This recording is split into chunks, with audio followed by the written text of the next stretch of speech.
कराची से कोरंगी वारी इलाइक़े चतरा वोट में सिंध यूनाइटेड पार्टी जे 15 सालगिरह जो केक काटे पियो। मक्सी हाउस ते SUP जे सालगिरह तकरीब मुनक़िद कई हुई, जंहिंमें कराची डिवीज़न नायब सदर मुनीर मक्सी, सागर करोड़, सैफुल्ला मक्सी, हफीज़ुल्लाह लाशारी, तारिक जतोई ऐं ॿियनि शिरकत कई। उन मौक़े ते अॻुवाणी चयो त सिंध यूनाइटेड पार्टी सिंध जी क़ौमी ज़ोहरी अवामी पार्टी आहे, जेका सिंध जी ख़ुशहाली, तरक़ी ऐं वहदत जी बका तोड़ हर मसले ते बेहतरीन किरदार अदा कयो आहे। उन्हनि चयो त SUP धारी आबादी, कारी दरिया ते धाड़े ज़मीन ते वालार, विटे निज़ाम, आदमशुमारी, वसीलनि जी मालिकी, मज़हबी इंतापसंदी, करप्शन, दहशतगर्दी ख़िलाफ़ सिंध जे क़ौमी पार्टियुनि खे गॾु करे अॻूणनि वारे किरदार अदा करे पई। संदन चवण हो त SUP जी क़यादत क़ौमी मसइलनि ते संजीदा आहे। उन्हनि चयो त सिंध घण रुखे भिड़ी आहे।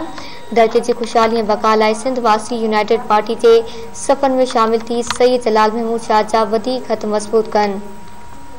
तकरीब में मुनीर मक्सी, ज़िले कोरंगी जे सेक्रेटरी सागर करोड़, सैफुल्ला मक्सी, तालिक़े कोरंगी सदर हफीज़ुल्लाह लाशारी, तालिक़े लांडी सदर तारिक जतोई, गुलाम मुस्तफ़ा मक्सी, अब्दुल खालिक चांडियो, राशिद कासकेली, अब्दुल सत्तार जतोई, रवि कुमार ऐं ॿियनि कारकुननि शिरकत कई।